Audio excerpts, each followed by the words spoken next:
Good evening and welcome to the Writer's Block. I'm your host, John Ronan, and as you know now, because we are in the 32nd year of the show, I interview writers about their craft, what they're working on, what they've accomplished in the past, what they might be planning for the future. We do on occasion have other brands of artists, however. We've had on a few musicians, a couple of actors, a couple of sculptors. So if you have an idea for a guest who might be a good fit for the Writer's Block, writer or other type of artist, watch for our address at the end of the show. We'd be very happy to get your suggestions. I also want to remind you that the Writer's Block and all the other original programming that comes out of 1623 Studios is a result of cable access television. That's cable, that's important, that's not dish. So you stick with the means of getting into the internet that you have now, the cable access system, because our programming is a valuable community asset. I want to say I'm very grateful. We do have a writer this evening. Her name is Taylor Ann Bradford, and she was born and raised all the way down the line in Beverly and studied communication at Gordon College with a couple of specialized courses during that period on journalism. After graduation, she worked for the Salem Evening News for a while and came to the Gloucester Daily Times in the winter of 2019. Taylor Ann Bradford, welcome to the Writer's Block. Thanks so much for having me, John. I appreciate it. I'm glad that you've taken time out to record, even though you probably have a deadline right now at the Gloucester Times. I do. Luckily, we're also covering election debates, so Yes. I have a little bit of a later deadline So you're today. going back to work. Yeah, back to work for a couple hours. After we finish taping. You mentioned to me before we went on that there was not a journalism major per se at Gordon, but you took a couple of courses and you clearly became interested in it. What was the source of your interest in journalism? Yeah, so it actually predates college for myself. My dad's a reporter, and so growing up, we kind of lived in a world where my dad was always, covering different stories. He does sports, and so that's something that I always knew that was a career that I learned a lot about just by the fact that my dad was one, and I could just see him in action all the time. But for me in high school, it's actually a series of unfortunate events and really sad events where a family member had passed away, but I didn't know them quite well, and so I only had one narrative to really create this understanding of who they were. And then, after they passed away, I learned more about who they were, how incredible they were, and realized that, my perception of this person had always been one-sided.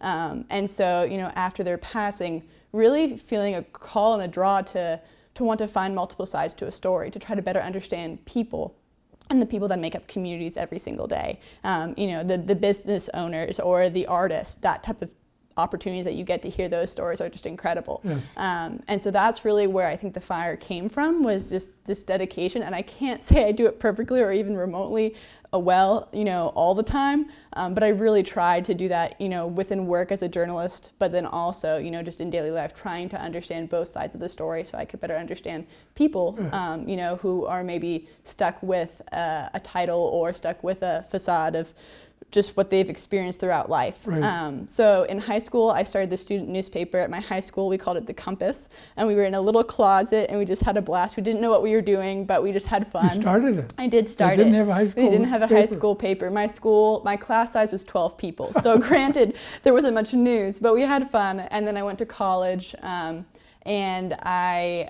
actually ended up becoming the editor-in-chief over at Gordon College for their student newspaper, The Tartan. The Tartan, reflecting their Scottish Exactly. heritage. Yeah. So it was there where, we did have a comm degree and journalism classes with great professors, but I think really what gave me that catalyst to kind of pursue further career in journalism was that opportunity I had with a student newspaper, and then to freelance during my time in college at local papers that really led me to pursue a career after college. I want to say, by the way, you say you don't always get it right, but you do often get it right. Your copy is good. You've got good, strong leads. It's something I look for all the time. Thank you. And don't go on. I would have made it shorter, but I didn't have time. That kind of thing. Yeah. It's good. It's good copy. Thank you. So your father was instrumental, and then you reflected his experience and yours at high school and college, and then since you got out of college. Yeah, I always like to say that, our family was a bunch of creatives, because my dad would always go to the local Starbucks and write, and so my brother and I, who were also writers, would join him, and we'd all three sit there and type away and just always give each other tips or tricks. Mostly it was my dad giving us tips, but it was just kind of a great way for us to bond, and so I think it was really that camaraderie that really kind of elevated the opportunity to at least do storytelling, and then the structure of journalism was really what I keyed into once I kind of looked for that platform or that creative outlet. I really like the structure. I like the deadlines. I like like the deadlines. I love the deadlines. They're sometimes the worst part of the job because you want to do more. But I like that sense of responsibility. If you need to get it done now, and how to learn to write copy in a way that is most succinct and to the point. And I think that really lends itself to as much of objective writing as you can, because you really have to do, as they say, kill your darlings. And so that's kind of what we. And the better you get, the better your darlings are. But they still have to go. Yeah, they still have to go. So, so that's really kind of where it went from, and I'm just grateful for the opportunities I've had, both at the Salem News and the Gloucester Daily Times after college to really dive into some meaty topics and meet incredible people. I think that's my favorite thing about this job, is meeting the communities, right? The people who are passionate about their things. I mean, you get to do that every day when you come on the writer's block and meet artists and musicians and that's when writers. you were talking about people being complex and wanting to get into their heads a little bit. Yeah. I've loved this show for all the time. People say, don't you get bored of it? No, these people are all new. They're coming along. They're writing different books. They got different careers. It's fun. And people are complex. Yeah, they are. You said you loved deadlines, and then you said you spent time at Starbucks. So I'm wondering if the coffee deadline connection needs more explanation there. Right, yeah. Well, I guess I have to do a shout out to all the local coffee shops for supplying my addiction, as I really drink a lot of coffee on deadlines. But luckily, with our small staff, we do have a lot to write. Because there's a lot in this city to write about, and unfortunately we can't get to it all, but within our deadlines, and the coffee consumption and just the hype of trying to get a story done, and that adrenaline is sometimes what leads to being able to get it done on time, or begging your editor for as you said earlier, 20 more minutes to finish a story. So. Yeah. Well, and you get the extra time if you say, "Well, the murderer is about to be caught, and I'm at the scene," and not saying, "Well, I just spilled my coffee and I can't." Right. Luckily, we didn't have any murder cases lately, but yeah. I'd like to ask you to describe for the audience, and they might not have experience of being writers for a newspaper or journalism, but they're all subscribers to the Gloucester Daily Times. I know. What's it like to be a daily?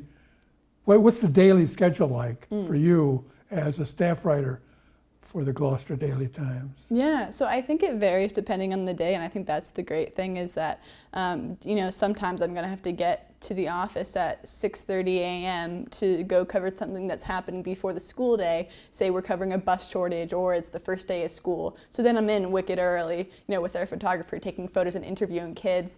But then other days it is a classic 9 to 5, where we get in 9 o'clock, I grab the newspaper, I read it. We also cover the police logs that people oftentimes read in our papers, so I'm corresponding with the police department to get those. I check my email. I oftentimes go to the city's website to look and read through agendas. I read through a lot of agendas and a lot of city packets to kind of, cipher through the kind of government jargon that is really important, but really kind of figure out, okay, to a layman, what is this? And figure out if it's relevant, if it's news, and if it's something that, is worth covering, and being able to flesh out a little bit more. Yeah, so that, that's, we have a meeting at 10 a.m. and then from 10 a.m. to 4:30, I'm just calling a lot of people. I'm reading a lot, and, writing and rewriting and rewriting and rewriting. So, and then deadline's 5 p.m. And I try to get copy in by 4:30, but more likely it's running up against deadline and trying to get things in. The rewriting, I'm glad you mentioned that, because that's news to a lot of, in the past, to my students. Yeah. And to what do you mean rewrite? I got to do it twice? Yeah. Maybe 3 or 4 or 5 times before you get the lead perfect and the story perfect. I'm glad you mentioned that. Yeah. So you have to come in sometimes at 6:30. Maybe there's something, an event before the school opens, or bus shortage, or maybe there's a fire or something. You have to cover that. And then you might stay until at least 5. Yes. Sometimes yeah. later if there's something breaking. Sometimes there's later. So, if I'm working early in the day, maybe I'll take a couple hours here and there out of the middle of my day, or leave a little bit early, just depending on what's being covered that day, because I came in so early. So sometimes I'm, in by 9. But yeah, for example, today is October 19th on Tuesday, and what we're covering tonight is the debates.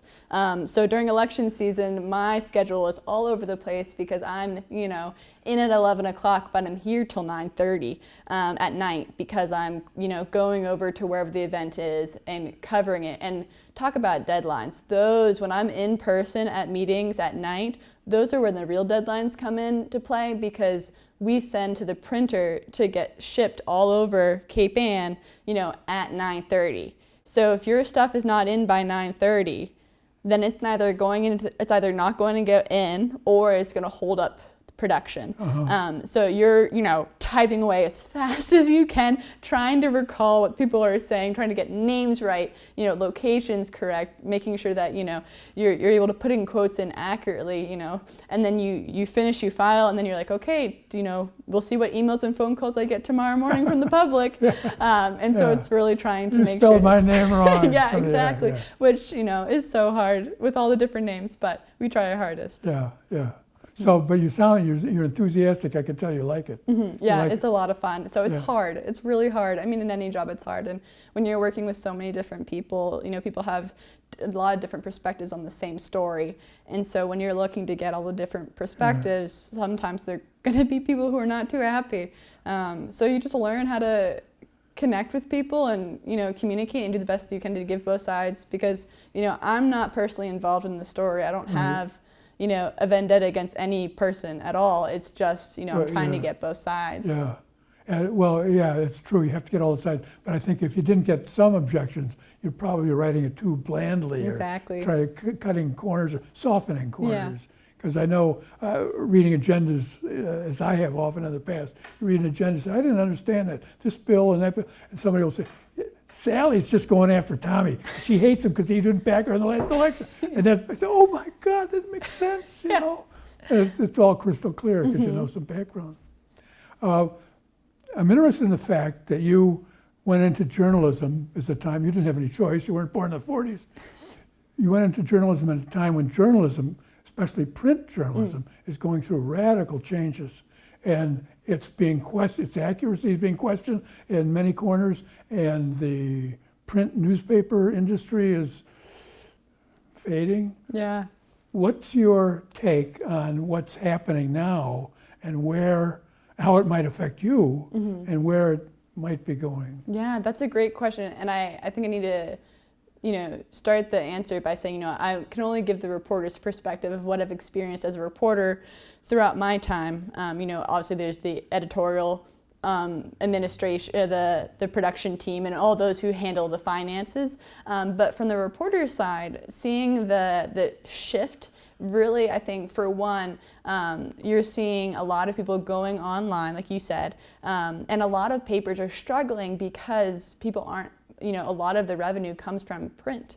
For example, for Gloucester Daily Times, because of the pandemic, every single business was impacted, including the newspaper industry. Yeah, sure. And so we had to stop printing on Tuesdays and Saturdays, which, a lot of people are saying, where's my paper? And that, it hurts me to say, I'm sorry, I don't have it, but also it's encouraging to know that they're looking for it. I asked if I was going to get a reduction in my fees. I knew what the answer was going to be. That's what I'd ask. And so, but I mean, again, like you said, this predates the pandemic. And so, online provides such a unique opportunity to get news out automatically. And so what journalism is now, it's a 24-hour news service because you can put something up online any time of day. But also, we're also looking at a reduced staff. There's not as many journalists in each newsrooms because, we're trying to navigate the losses from the loss of print journalism or, the influx of print journalism. And so you're writing more copy, but you don't have as many reporters, as many writers. And so it's this interesting from the reporter side where there's a lot more to do because you and your staff want to get as much content online because you get that opportunity. You can publish things at 10 a.m., 2 p.m., and 11:30 p.m. if you wanted to. But that also comes with some hardships of, maybe having to do a little bit more within your day, where when you just had print, you had certain prints coming out and you had to try to hit those. And if, say, your deadline's 5 p.m. and something happens at 4:30 that you need to cover, well, that's going to be a really tight deadline to make it to print. Yeah. So it's constantly changing, and it's interesting being my age. I'm in my young 20s, and so I've been really used to online. But I also can see, where people having that physical copy of a paper, I love that, and I can't imagine for people who I still love that. Yeah, for people who are older than I am, you really get to have that. You get to write on it, where a lot of times with online publications, people read, the first 3 sentences. They're okay, I have the story.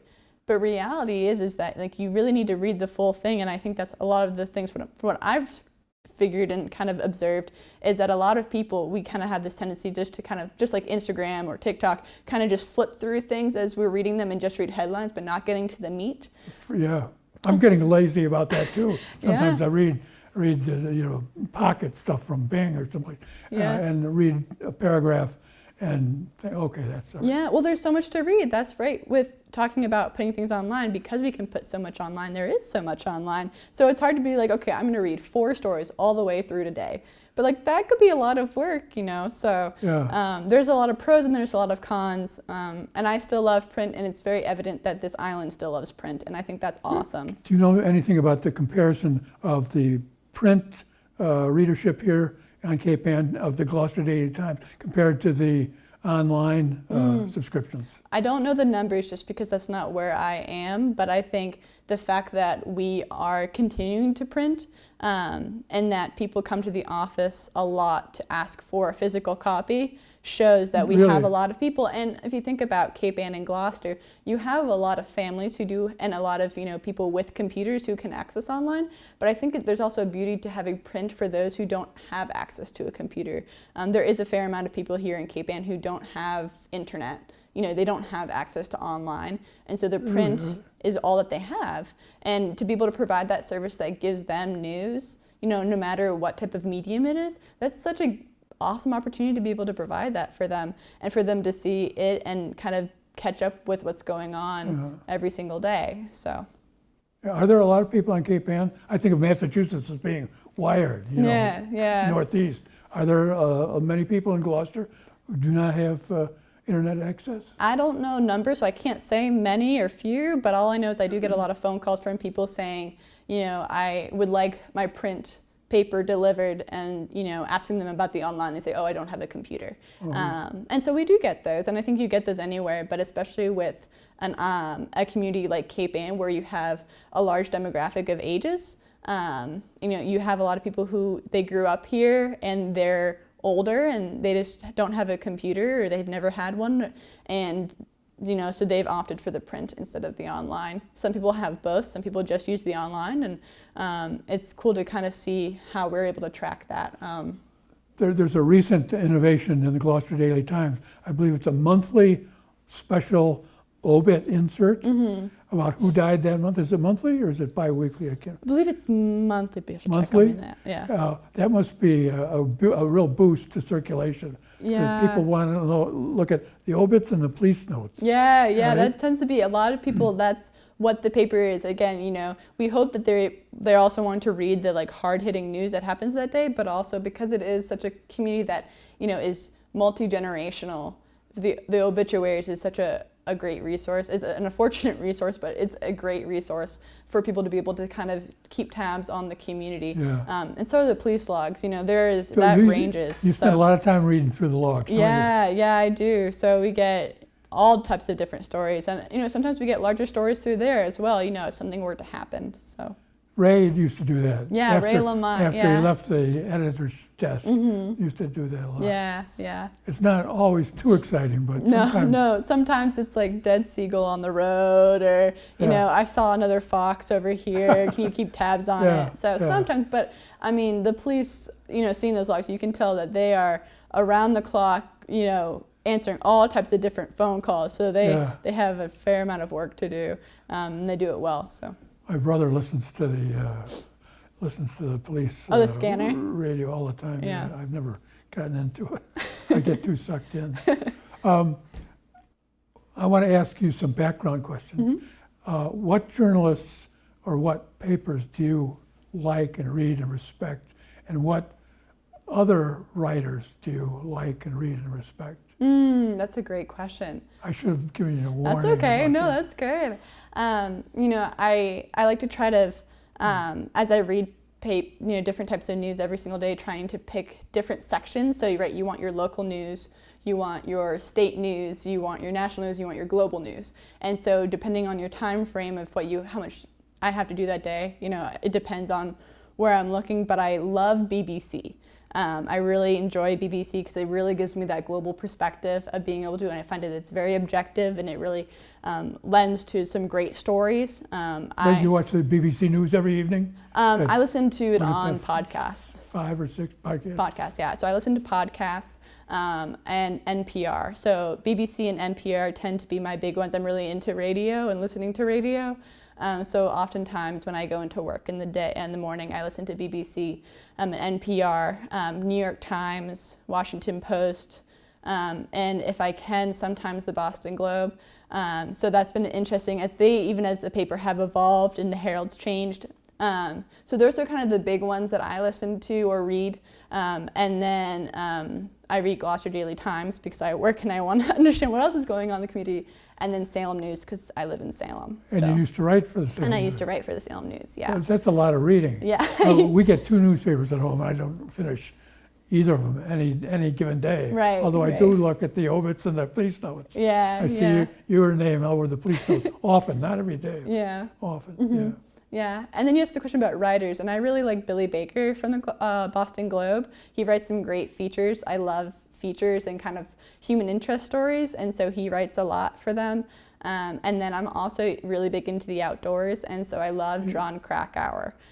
He's an incredible journalist who has done a lot of expeditions, but he himself has done a lot of investigative reporting, both on the outdoor industry and expeditions of different individuals, but then also other parts of communities such as military investigations and religious investigations with the Mormon Church. So those are, I think, 2 of my favorite that I tend to latch on because they do investigative work and they do these wonderful and really heartwarming features about people in the community, usually here in Boston. You have a running series in Gloucester Times about being outside, hiking. How did you work that out with them? Did you say, I'd like to do this? Or did they say, we want you to do this? That's a great question. It's a child of the pandemic, believe it or not. Because as I said earlier, I'm not from here, nor do I live in Gloucester. I live in Salem. So when the pandemic hit, just like everyone else, we had to work remotely.